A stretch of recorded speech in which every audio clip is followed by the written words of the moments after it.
Hey guys, welcome back to our channel. तो आज मैं वापस से अद्वैत को स्केटिंग क्लास के लिए लेकर आई हूँ ऑलमोस्ट आफ्टर 1 वीक, क्योंकि यहाँ पर मॉनसून स्टार्ट हो गया है और एक हफ्ते से उसकी स्केटिंग नहीं हो पा रही है, क्योंकि जैसे ही उसकी स्केटिंग का टाइम होता है वैसे ही यहाँ पर बारिश हो जाती है और बहुत तेज़ बारिश होती है। इस वजह से हम नहीं करवा पा रहे थे, क्योंकि आउटडोर में हो रहा है ये, तो सब गीला रहता है और स्केटिंग हो नहीं पाती। तो आज लकीली थोड़ी सी धूप आई है और सर ने बोला कि नहीं, आज तो हम करवा देंगे।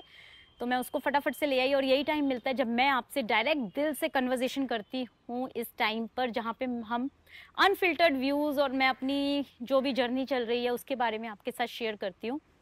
तो पिछला कुछ हफ्ता जो है वो हमारा काफ़ी ज़्यादा रिसर्च और चैलेंजेस से भरा हुआ निकला, क्योंकि गुड़गांव में एडमिशन स्टार्ट हो चुके हैं फॉर्मल स्कूलिंग के और हमने अद्वैत को नेक्स्ट स्कूल में भेजने का प्लान किया है।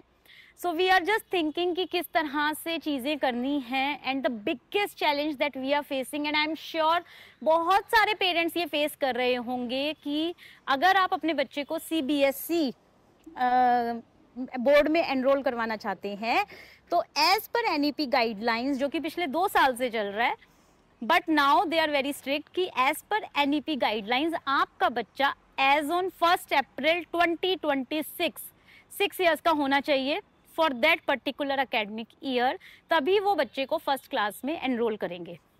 अब हमारे साथ प्रॉब्लम ये आ रही है कि अद्वैत 6 साल का होगा मई में और 1 अप्रैल को वो होगा 5 ईयर 11 मंथ्स का। तो स्कूल एक महीने का भी रिलैक्सेशन नहीं ले रहे हैं, बिकॉज एज पर गाइडलाइंस अभी नहीं पता रिलैक्सेशन इस साल आता है या नहीं। लास्ट ईयर 6 मंथ्स का रिलैक्सेशन गवर्नमेंट ने दे दिया था। सेकेंड प्रॉब्लम ये आ रही है कि अगर आप स्कूल को बोलते हैं आप अंडरटेकिंग लेके कर दीजिए, अगर रिलैक्सेशन नहीं आया तो आप भले ही बच्चे को दोबारा से सीनियर KG क्लास में एनरोल कर देना, बट अभी आप अंडरटेकिंग लेके उसको फर्स्ट में कर दो। स्कूल वो भी लेने को तैयार नहीं हो रहे हैं।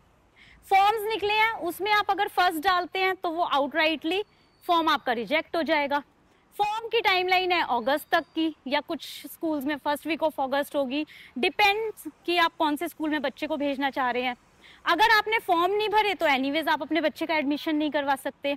अब ये जो गाइडलाइंस हैं और इसके ऊपर जो एक्सेप्शनल आना है कि आपको लीवरेज मिल जाएगी 6 महीने की या 3 महीने की, वो भी श्योर नहीं है, लेकिन वो जो आएगी वो अक्टूबर नवंबर या हो सकता है नेक्स्ट ईयर जैन या फेब तक आए, क्योंकि पिछले साल फेब में ये गाइडलाइंस आई थी।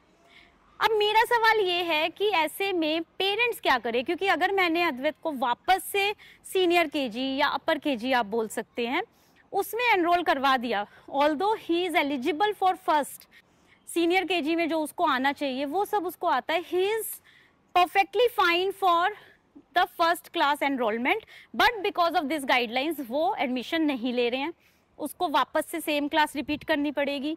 पहला तो हमारा ड्रॉबैक ये है, रिपीट करवानी पड़ेगी as per the government policy, ठीक है समझ में आता है, लेकिन अगर एक्सेप्शनल होता है तो फिर क्यों स्कूल नहीं ले रहे हैं। और प्रॉब्लम ये है कि आपको फॉर्म भी भरना है, फॉर्म आप एक क्लास पीछे से भरेंगे, अगर एक्सेप्शन आ गया तो आपका बच्चा तो वापस से पिछली क्लास में बैठेगा।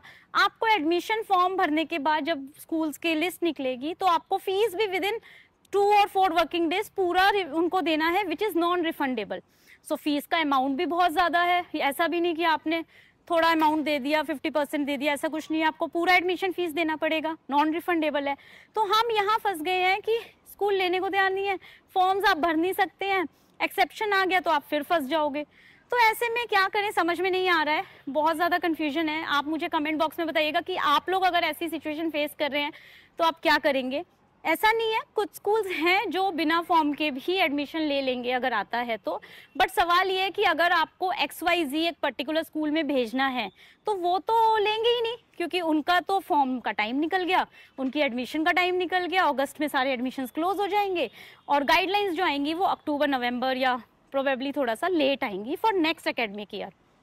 तो ये एक बहुत बड़ा चैलेंज है और ये एक बहुत बड़ा लूप होल मुझे लगता है इन दिस एजुकेशनल क्या बोलते हैं कमिटमेंट में और स्कूल्स में।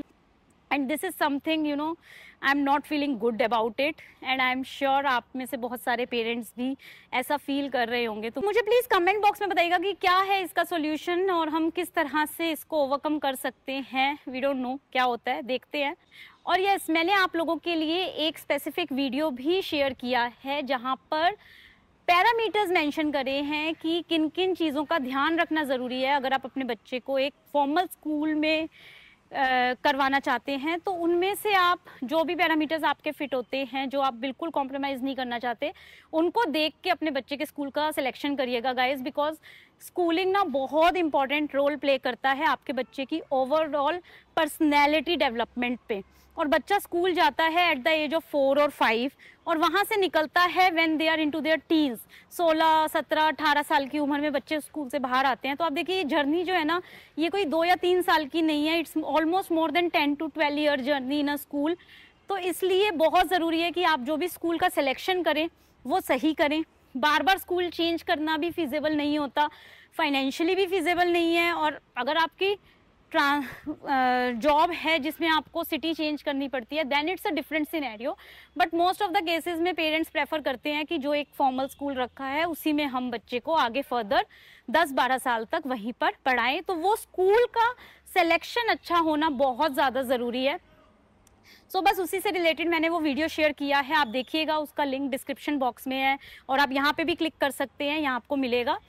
और प्लीज़ उसको ज़रूर देखिएगा और भी पेरेंट्स के साथ शेयर कीजिएगा और मुझे बताइएगा कि आपका क्या थॉट प्रोसेस है रिगार्डिंग दिस एनईपी गाइडलाइंस, जहाँ पे 6 साल से कम उम्र का बच्चा, चाहे वो एक दिन कम पढ़ रहा हो पर वो स्कूल्स नहीं ले रहे हैं, क्या ये सही है आपके अकॉर्डिंग? तो बस यही सब अभी चल रहा है और भी बहुत सारे वीडियोस पाइपलाइन में हैं, तो हमारे चैनल को सब्सक्राइब करना नहीं भूलिएगा। फिर मिलूंगी आपसे, till then please take good care and have a great time with your little ones. Bye bye.